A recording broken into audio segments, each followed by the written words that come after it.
खुलुमबाय लोगोफोर, दिनै फिन खेबसे नोंथांमोनखौ बरायफिनबाय आंनि बे चेनेलावहाय। आरो दिनै जों सावरायगोन मोनसे टपिकनि सायाव, जाय जाबाय जोंहा प्रफिट एन्ड लस। बे प्रफिट आरो लसनि सायाव जोंहा माखासे सोंथिफोर दं आरो बे सोंथिफोरखौ जोंहा मा जायो एग्जामफोराव सोंनाय जायो। नाथाय जोंनि बर' फरायसाफोरा बिमानि रावजों बुजियैनि थाखाय बेफोर प्रब्लेमखौ मा मोनो गोब्राब मोनो आरो एग्जामाव जोङो मा जायो फेलें जानो गोनां जायो। बेनिखायनो नोंथांमोना बे भिडिअखौ प्लिज अननानै जोबनायसिम नाय आरो लोगोफोरनि फारसे शेयार खालामनानै हो। दा बे प्रफिट आरो लसखौ जोंहा बर' बा बिमानि रावाव मा बुङो? मुलाम्फा आरो खहा। अके, मुलाम्फा आरो खहा। दा बेनि सोमोन्दै जों सावरायनोबा गिबियावनो जों मोननैसो सोदोब मोनथिथारनांगोन। बे सोदोबा जाबाय जोङो मा सिपि, जायखौ बुङो जोङो मा कस्ट प्राइस। अके, जायखौ जोंहा बर'आव बुङो मा बायनाय बेसेन। मा बुंखाङो? बायनाय बेसेन। नेक्स्ट दङ जोङो मा एसपि। एसपि माने जाबाय जोंहा मा सेलिं प्राइस। अके, सेलिं प्राइस, जायखौ बुङो जोङो मा फाननाय बेसेन। मा बुङो? फाननाय बेसेन। दा बे मोननै सोदोबखौ नोंथांमोना बुजिनाया जोबोद गोनांथिथार। हमना ला सासे मानसिया मा खालामदों? मोनसे ए बुस्थुखौ बायदों। बेसेबाङाव बायदों? 10 थाखायाव बायदों आरो बेखौ फानदों बेसेबाङाव? 12 राङाव। बे 12 राङा जागोन जोंहा मा एसपि आरो 10 थाखाया बा 10 राङा जोंहा मा जागोन? जोंहा मा सिपि। अके, दा नोंथांमोना बुजि मोनदों ना मोनाखै? आसा खालाम नोंथांमोना बुजि मोनदों। जेनेबा जाय बुस्थुखौ जों जाय बेसादखौ बायो, बेसेबां राङाव बायो, बे राङा जाबाय जोंहा मा बायनाय बेसेन। नाथाय जाय बेसादखौ जोङो फानखांनायनि उनाव मोनो, अके, फानखांनायनि उनाव मोनो, बे बेसेनखौ जों बुंगोन मा एसपि बा सेलिं प्राइस होननानै जोङो बुंगोन आरोखि। अके, दा बेजों सोमोन्दो थानाय मोनसे फर्मुला दङ, जाय फर्मुलाखौ नोंथांमोना बुजिनाया बा मखस्थ' लाखिनाया जोबोद गोनांथिथार। जुदि बेजों सोमोन्दो थानाय माखासे प्रब्लेमफोरखौ सल्युसन खालामनो लुबैयो। बेफोर प्रब्लेमफोरा जाबाय जोंहा मा से नम्बर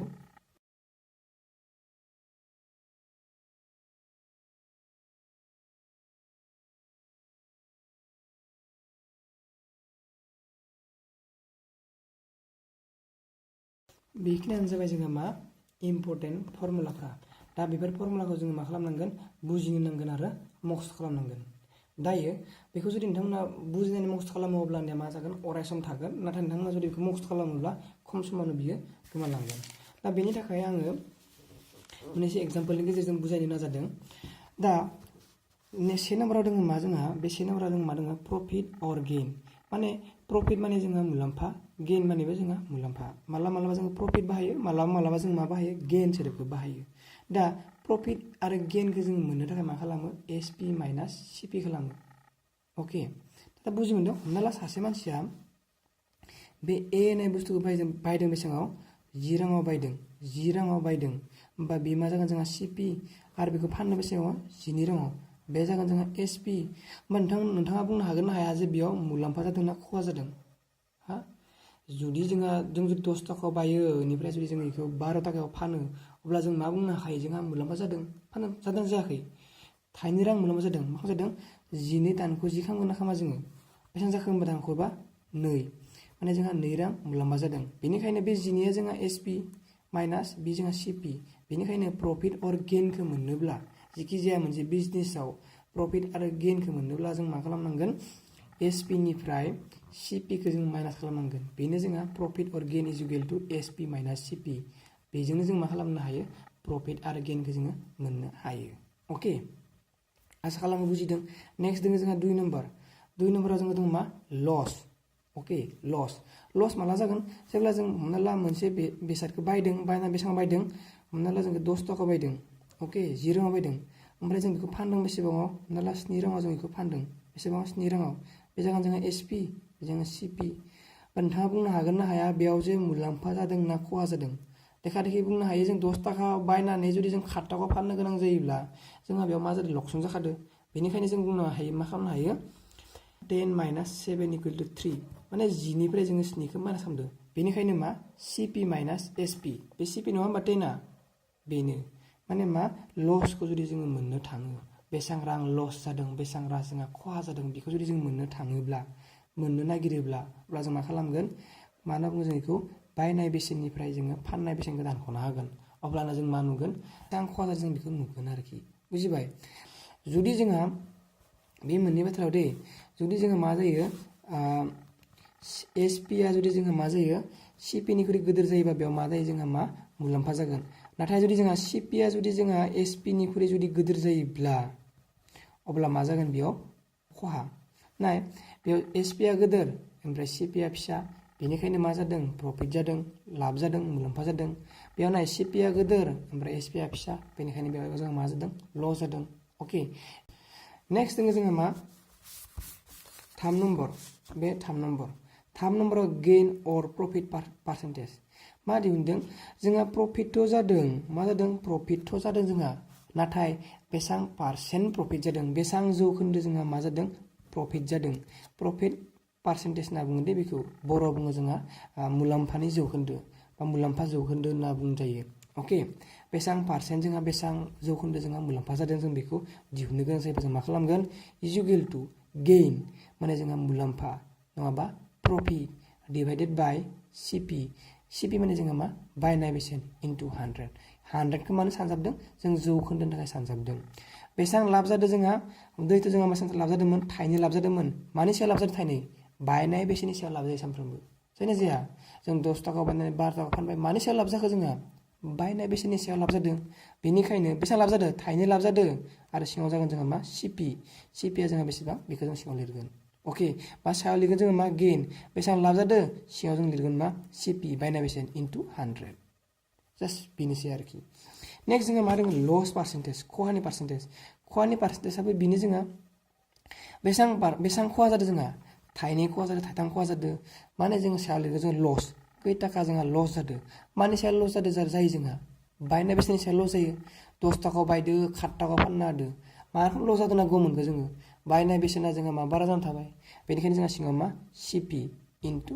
100 जोंहा जौखोन्दोनि थाखाय बिराद गोरलै आसा खालाम नोंथांमोना बुजि मोनदों लसआ सायाव थागोन ओमफ्राय जोंहा CP इनटु 100 मा जागोन जोंहा लस पार्सेन्टेज 5 नम्बराव जोंहा मा SP equal to 100 plus gain percentage divided by 100 into जोंहा मा CP होनना बुंदों ओके बेयाव मा बुजायदों जोंहा हमना ला मोनसे बिजनेसा मा जोंहा सासे मानसिया A होननाय बुस्थुखौ बायदों बेसेबां 10 टाका बायदों ओके ओमफ्राय बेखौ फानदों बेसेबां X राङाव फानदों बेसेबां राङाव फानदों X राङाव फानदों रावबो मिथिया ओके दा X राङाव फाननायाव बेहा बेसेबां जाखो मुलाम्फाया थाइथाम जाबाय होनना बुंदों आरोखि थाइथाम रां जाबाय आरोखि दा नोंथाङा बेयाव बे मोननैनि गेजेराव बे जोंहा मामोन CP बे जोंहा मा प्रफिट नंगौ नङा बे मोननैनि गेजेराव नोंथाङा प्रफिट पार्सेन्टेज दिहुननो हागोन ना हाया माने गेन पार्सेन्टेजखौ दिहुननो हाया बे गेन पार्सेन्टेजआ हागोन बेखौ 3खौ 10 राननानै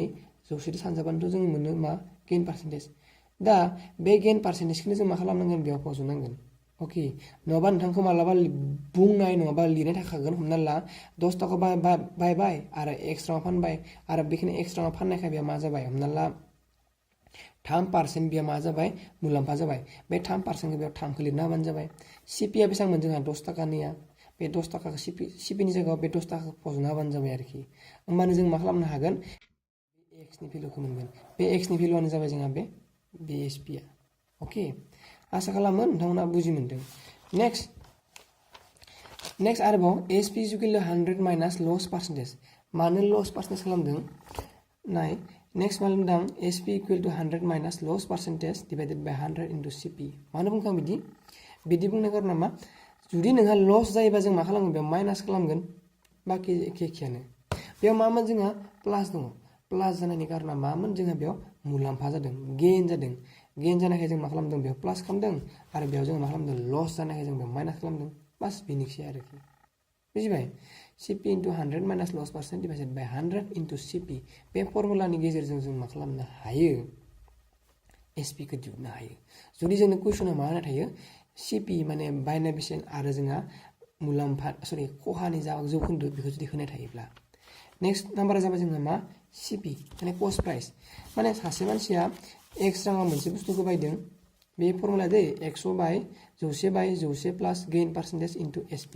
सासे मानसिया मोनसे A होननाय बेसादखौ बायदों बेसेबाङाव हमना ला X राङाव बायदों बे X रां CP आव बायदों ओके ओमफ्राय बेखौ हमना ला 10 टाका बियो फानबाय फाननायनि उनाव बेसेबां मुलाम्फा जाखो बे 3% मुलाम्फा जाबाय होमबानिया मा खालामगोन बे 3% मुलाम्फाखौ बे गेन पार्सेन्टेजआव जोङो फज'गोन आरो बे 10 टाकायाव जे फानदोंमोन बे 10 टाकाखौ बे एसपि नि जायगायाव फज'गोन अब्लानो जों मा मोनगोन बे x रांखौ जोङो मोनगोन माने बेयो बेसेबां राङाव बियो बे बुस्थुखौ बायदोंमोन बेखौ जोङो मोनगोन आरोखि आरो बे जाबाय जोंहा मा सिपि बेयाव जों मा लिरदों माइनास लिरदों आरो लस पार्सेन्टेज खहा जादोंमोन बिनि बिजनेसाव बेनिखायनो जों मा खालामदों खहाखौ बेयाव बहायदों आरो बहायनायनि उनाव बेयाव जों मा खालामदों माइनास होदों खहा जानायखाय माइनास आरो बेयाव जों मा खालामदों मुलाम्फा जानायखाय जोङो प्लास होदों बेखिनिया जा जोङो 5 नाम्बार बे 5 नाम्बार 6 7 8 नाम्बार बेखौ नोंथाङा जुदि मोनसे मखस्थ' खालामोना मोनसे मखस्थ' खालामोब्लानो गासैखौबो मखस्थ' थागोन आरो बेखौ बोरै मखस्थ' खालामनांगौ नोंथांमोना जुदि मिथियाब्ला आंखौ कमेन्ट खालामना हो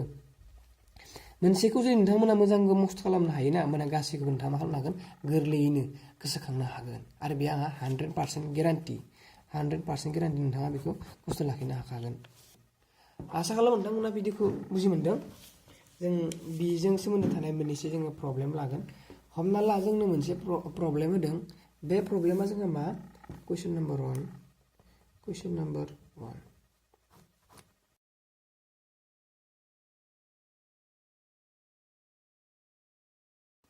बेयाव जोङो मा सोंदों जे ए मेन buys an item for ₹300 बे rupees symbol Day ₹300 and sells it for ₹350 find out मा लिरदों प्रफिट और लस बेयाव मा लिरदों जोङो सलुसन सासे मानसिया बायदों सिपि ए मेन buys an items for ₹300 माने सिपि जुगेल जोङो मा ₹300 ओके आरो सेल इट फर रुपीस बेसेबां 350 माने एसपि जुगेल जोङो मा ₹350 दा फाइन्ड आउट प्रफिट और लस बेयाव मुलाम्फा जादों ना खहा जादों जों बेखौ दिहुननांगोन होनना बुंदों आरोखि मा बुंदों मुलाम्फा जादों ना खहा जादों जों बेखौ दिहुननांगोन होनना बुंदों दा बेयाव जोङो मा नाय सिपि जोङो बायनाय बेसेना जोङो मा 300 टाका आरो फाननाय बेसेना जोङो मा 350 टाका माने 350 टाका बाथ' जों बुंनो हायोना बेयाव जोङो मा जादों मुलाम्फा जादों जादोंना जायाखै बेनिखायनो therefore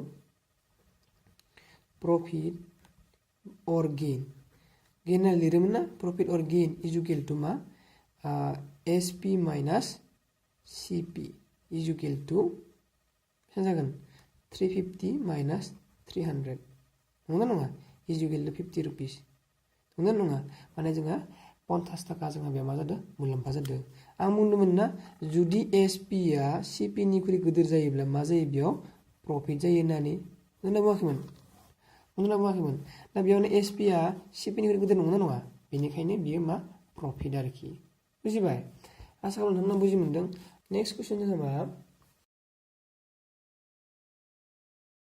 बेयाव जोंहा कुइसना मा बुंदों ए मेन bought an apple for ₹300 and sold it for ₹250 and find out loss percentage माने बुंदों जे सासे मानसिया थाइसे आपेलखौ 300 राङाव बायदोंमोन आरो बेखौ 250 राङाव फानदोंमोन बेनि खहानि जौखोन्दोखौ दिहुन बेसेबां खहा जादों दा बेयाव नोंथांमोना रोखा नुदों जे मा सिपि जुगेल 300 रुपीस आरो जोंहा मा लिरदों एसपि जुगेल जोङो मा 250 रुपीस दा जों बेयाव मा नुदों सिपि इज ग्रेटार देन एसपि नङा बे सिपि आ 300 राङा 250 गिदिर नङा होमबा बेखायनो जों मा बुंनो हायो बेयाव लस जामारदों जुदि नोङो 100 टाका बायनानै जुदि नों 50 टाका फानमारोबा नोंहाथ' लस जामारगोन ना जागोन जाया बेखायनो बे जोंहा लस जामारगोन बेखायनो जोंहा मा जागोन therefore solution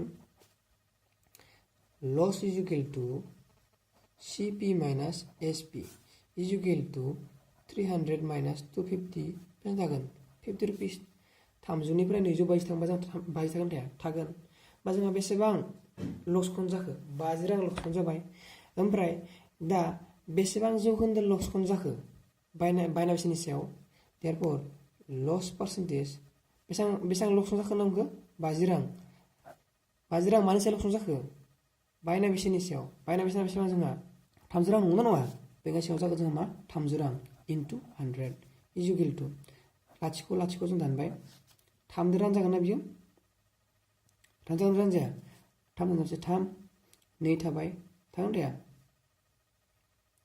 20 6 बा जोंहा 18 आखौ 20 नि थाबाय 20.6 बेफोरबायदि जोङो थांबाय थागोन अके 16.6 सामथिं थांबाय थागोन माने जोङो मा 16.6% जोङो मा जादों लस जादों दा बिदिनो जों मा खालामनो हायो लस पार्सेन्ट प्रफिट पार्सेन्ट बा CPSP जों दिहुननो हायो आरोखि दिनैनि थाखाय भिडिअआ एसेनोसै गोजोन्थों